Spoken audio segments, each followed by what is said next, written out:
I have to say how great it is to be here, because I've always admired this great university and your commitment over the last 236 years to making this shared world of ours a little bit better. For your commitment to community, for pushing change and shaping protagonists, girls and boys who grew up on this campus and who understand the value of service to others, whether in politics, in medicine, in art, in business, in diplomacy, sport, philosophy or academia. This Jesuit-founded university is not only an American institution, but it's a global icon of free thinking. It was those formative years of my studies in my country and in others that instilled in me a passion, I would say, for change, that planted the idea that none of us are passive spectators and that you are never too few or too alone to make a real difference. And I think it is this perhaps unfashionable idea of duty that to a cause greater than oneself. So my outlet to do this was politics. To me, that was the best forum to push change. Of course, it's not the only one, but despite the bruising back and forth, the scandals and the scrutiny, I am here to tell you that it remains a noble cause.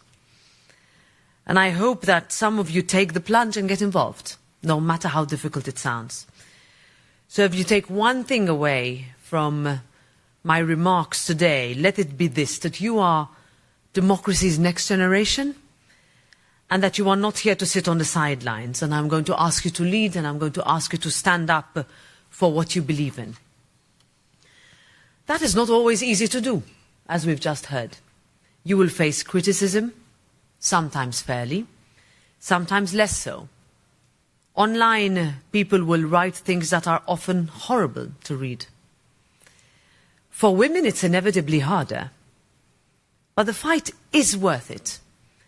And as our way comes under increasing pressure, we will look to you to carry the torch, as it was passed on to us. In 1988, just outside this building on the Healy lawn, President Reagan gave a speech on the importance of freedom as the first principle of society. And he reached out to the millions who at the time still lived under the yoke of communism. There were millions who lived in our Europe under that yoke who heard him, who believed in a better way, and who looked to the United States and what was then Western Europe. Those words reverberated around the world and into the ears of those people in the Baltics, in East Germany, in Poland, in Hungary, and so many more who wanted their children to live in liberty. An idea as old as this nation, but that speaks to the soul of everyone. A year later, that yoke crumbled, and millions in Europe were set free. And I remember watching on a small television in my grandmother's house the Berlin Wall come crashing down. Then just a month later, in what was the worst storm in a generation, President Bush met President Gorbachev in Malta, in my country, to officially end the Cold War. A peace that so many had for decades thought impossible was found in the middle of the Mediterranean on an island 17 miles long, 9 miles wide. Remember that next time you think or you are told that you are too small to matter. That's the spirit that we need to see today. Mine is the last generation to have known that world, a world where democracy was not a given. Many of you have grown up knowing only peace, and more broadly, prosperity. And perhaps we did grow a little bit comfortable, even complacent with the idea that our way of free and open societies was here to stay, that we had won the definitive ideological battle of our time. Perhaps we allowed the pendulum to swing too far, thinking we would never go back. Perhaps we forgot the lessons of history. Then came February 24th, 2022.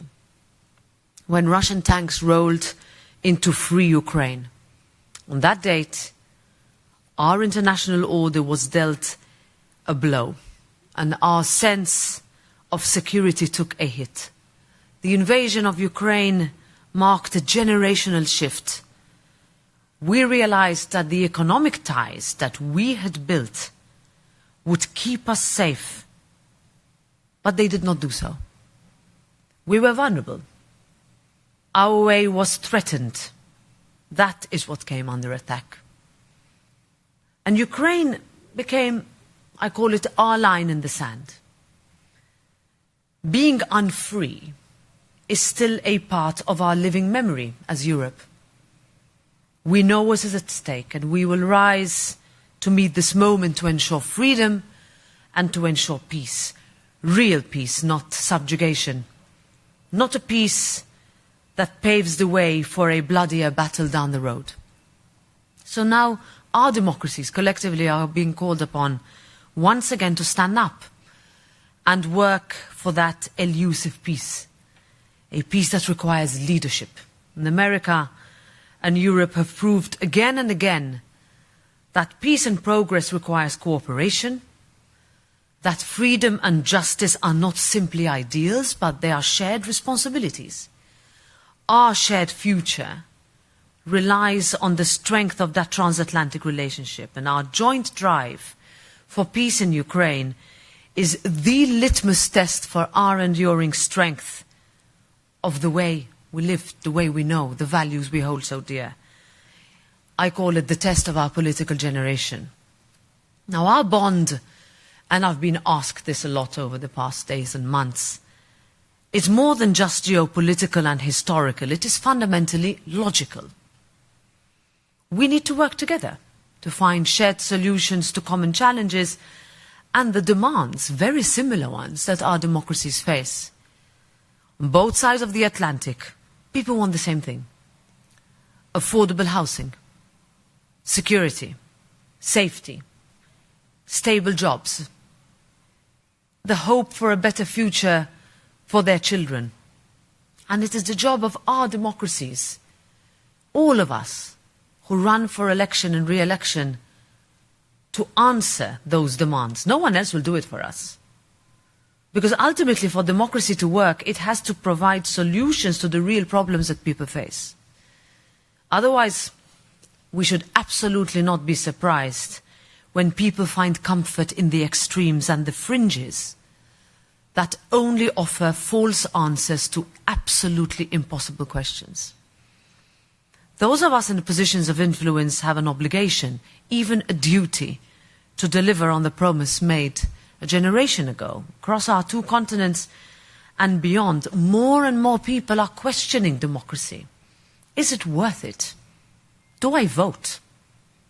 Choosing not to vote, or voting against something rather than for something. In response, we need to take the bold decisions that bring the change people want. We need to prove to them that our shared democratic path is the right way, even the only way, to build a better future for all. The truth is, it's much easier to sell an extremist narrative.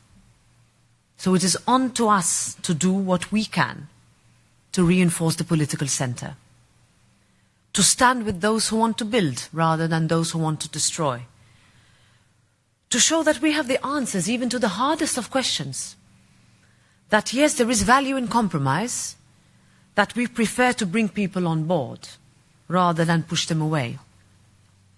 Our way must deliver better and faster if it is to remain the political driving force of this generation. We cannot ignore reality and assume that people will vote just because that is what they have always done, or what their parents have done. We need to take the argument to the extremists, and we need to beat them with facts, with actions that are anchored in our shared values. We challenge their narrative, not ignore it. Now, what does that mean? That means that the center must not only hold, but it must deliver. And that is becoming harder, which is why we need to get better. The fringes and the extremes are on the rise, and that threatens our way. We need to be honest about that. And the real threat comes if the centre cannot deliver real results. We have to take the bull by the horns, even if it is very difficult, if it seems impossible. But we can never also underestimate how fragile this all is.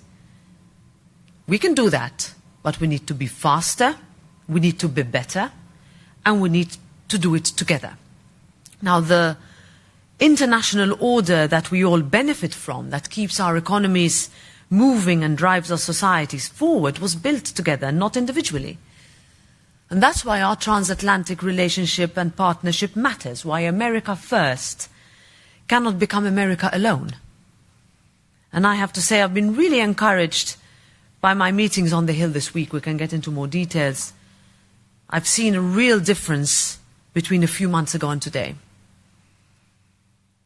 And why is this? Because the EU-US trade is currently worth $1.7 trillion annually. And since we forged a US-EU trade agreement this summer, we've regained economic ground and restored opportunity and security for businesses on both sides of the Atlantic. Of course, this agreement is just one step forward. A lot of things still need to be done. And to make life for people on both sides of the Atlantic easier, more prosperous, more secure, we need to do more, much more, to make our economies work for people. In Europe, that means that we need to absolutely make our legislation clearer, simpler, easier to navigate. And during my visit here, I'm speaking with American and European CEOs whose businesses span the Atlantic, who tell me, I need to grow in the United States and I need to grow in Europe. And there's potential for both at the same time and not at each other's expense. And my message is consistently the same. Europe is open for business because Europe can be stronger as an economy when it benefits everyone. And it can benefit everyone. It guarantees our open economies. It also guarantees our social safety nets that we are proud of. And for us, this is a win-win. Of course, we still have a long way to go. Europe needs to do much more to simplify, not complicate people's lives. People ask us to not make our life too difficult. But importantly, and I say this with pride after a lot of work that has been put into it, both our economies are heading in the right direction. Our continents, of course, don't see eye to eye on everything. They don't even have to. No one would expect that from free-thinking allies. But that doesn't mean that we can't cooperate and learn from each other and the way we do things. Because ultimately, we're both working to make the technologies of the future, like artificial intelligence, work for democracy, not abuse it, not harm it. There are areas where we should be collaborating and not moving in opposite directions. And one person put it to me that the next transformative battle we will have to face is democratic versus autocratic AI, for example. So on the big issues, I'm convinced we are on the same side, showing that our democratic approach, our strong, boring centre, can deliver change and that we can deliver peace. Because as Americans and Europeans, if there's one thing I've learned, is that we value peace. We understand the sacrifice that is too often needed to secure it. Our stories, common stories, joint stories, families that have grown together over 2 continents, are written in the sacrifices of those who gave everything to secure freedom over tyranny. And in the words of one of this university's former students, President Clinton, and I quote, "Generations of Americans have understood that Europe's freedom and Europe's stability is vital to our own national security." And that remains true today. That means that Europe must realize that we need to play a greater role in our own defense. It is true, and we sometimes struggle to adapt to shifting geopolitical sands with the necessary speed and agility. But that story is changing fast, and we're seeing this every day. We are rising to meet NATO's new target of 5% of GDP for defense. Last year, defence spending by the European Union's member states reached unprecedented levels. Meanwhile, we're working to increase our own defence systems interoperability and ramp up production. We know that it's necessary to find and keep peace through this. Shared security, prosperity, progress, this must be our roadmap to ensuring our democracies fulfil their promises, delivering results that people can understand, that they can see and that they can feel every day. So I've tried in the last few minutes to be quite frank about the challenges ahead, but I believe that as close allies we can and we will overcome them, and that democracy, with all its flaws and its shortcomings, is worth standing up for, and that our way can still be the guiding force that this world needs, and your generation can still see politics as the outlet of change that I know it to be. Thank you.